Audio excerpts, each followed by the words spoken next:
Wayanad Kadamanthode dam പദ്ധതിയുടെ DPR തയ്യാറാക്കാൻ ഭരണാനുമതി ലഭിച്ചതോടെ ആശങ്കയിലാണ് പുൽപ്പള്ളി നിവാസികൾ.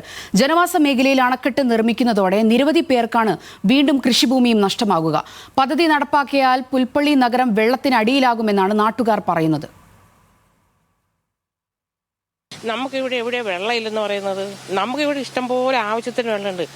ദൈവം മഴ തന്നാൽ നമുക്ക് വെള്ളമുണ്ട്, ഇല്ലെങ്കിൽ വെള്ളമില്ല.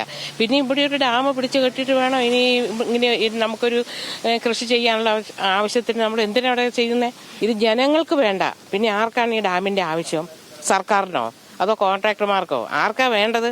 വയനാട്ടിലെ പുൽപ്പള്ളി, മുള്ളൻകൊല്ലി പഞ്ചായത്തുകളിലൂടെ ഒഴുകുന്ന കടമാൻതോടിന് കുറുകെയാണ് അണക്കെട്ട് നിർമ്മിക്കാൻ ഒരുങ്ങുന്നത്. പുൽപ്പള്ളിയിലെയും മുള്ളൻകൊല്ലിയിലെയും ജലക്ഷാമത്തെ നേരിടുക എന്നതാണ് പദ്ധതിയിലൂടെ ലക്ഷ്യമിടുന്നത്. എന്നാൽ ഈ പദ്ധതി നടപ്പാക്കുന്നതോടെ നിരവധി പേർക്ക് വീടും ഉപജീവനവും നഷ്ടമാകുമെന്ന ആശങ്കയിലാണ് നാട്ടുകാർ. പുൽപ്പള്ളി ടൗണിന്റെ താഴങ്ങാടി എന്ന് പറയുന്ന മനോഹരമായ ഒരു പ്രദേശം ഈ ഡാം വന്നു കഴിയുമ്പോൾ ജലത്തിനടിയിലാവുമെന്ന് ജലവിഭവ വകുപ്പും മറ്റ് രാഷ്ട്രീയക്കാരും ഒക്കെ പറയുമ്പോൾ തന്നെ ഞങ്ങളുടെ ആശങ്ക അതിലും ഭീകരമാണ്. കാരണം പുൽപ്പള്ളിയുടെ ഏകദേശം മേലയങ്ങാടി വരെയുള്ള പ്രദേശം ഈ ഡാമിന്റെ ഡാം വന്നു കഴിഞ്ഞാൽ രക്തസാക്ഷിയാകപ്പെടുന്ന ഒരു പ്രദേശമായിട്ട് മാറ്റപ്പെടും. കാവേരി നദീജല ട്രൈബ്യൂണൽ അനുവദിച്ച ജലവിഹിതം സംഭരിക്കുന്നതിനുള്ള മാർഗമായാണ് കേരളം പദ്ധതിയെ കാണുന്നത്. 2007 കാവേരി നദീജല ട്രൈബ്യൂണലിന്റെ അന്തിമ വിധി അനുസരിച്ച് കബനി നദിയിലെ 21 TMC വെള്ളം വയനാടിനുള്ളതാണ്. എന്നാൽ ഇത് ഉപയോഗിക്കാൻ കേരളത്തിന് 2034 ഫെബ്രുവരി വരെയാണ് അനുമതി. ഇവിടെയുള്ള ജനങ്ങളെ മെല്ലെ മെല്ലെ കുടിയൊഴിപ്പിക്കുക എന്നുള്ള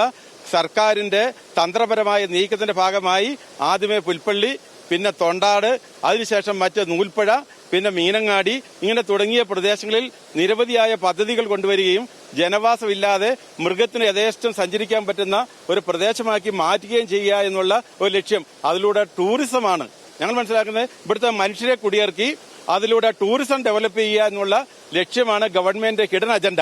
DPR തയ്യാറാക്കുന്നതിന് തൊട്ടു മുൻപുള്ള ഭൂപ്രകൃതി സർവേയും ലൈഡാർ സർവേയും 2023 പൂർത്തിയാക്കിയിരുന്നു. പദ്ധതി എത്രത്തോളം ജനങ്ങളെ ബാധിക്കുമെന്നും എത്ര പേരെ കുടിയൊഴിപ്പിക്കണം, എത്രയിടങ്ങളിലേക്ക് ജലമെത്തിക്കാൻ കഴിയും തുടങ്ങിയ വിവരങ്ങളാണ് സർവേ റിപ്പോർട്ടിലുള്ളത്. എന്നാൽ ഈ റിപ്പോർട്ട് പുറത്തുവിടാതെ DPR തയ്യാറാക്കുന്നത് ഏറെ ആശങ്കയാണ് സൃഷ്ടിക്കുന്നത്. കടമാൻതോട് ജലസേചന പദ്ധതിക്ക് DPR അനുമതി ലഭിച്ചതോടെ ആശങ്കയിലായിരിക്കുകയാണ് പുൽപ്പള്ളി നിവാസികൾ. പദ്ധതികൾക്ക് ആരും എതിരല്ല, പക്ഷേ ആശങ്കകൾ മാറ്റേണ്ടത് ഇനി സർക്കാരാണ്. ക്യാമറാമാൻ റിന്റുവിനോടൊപ്പം ലിനറ്റ് വർഗീസ്, ന്യൂസ് മലയാളം, വയനാട്.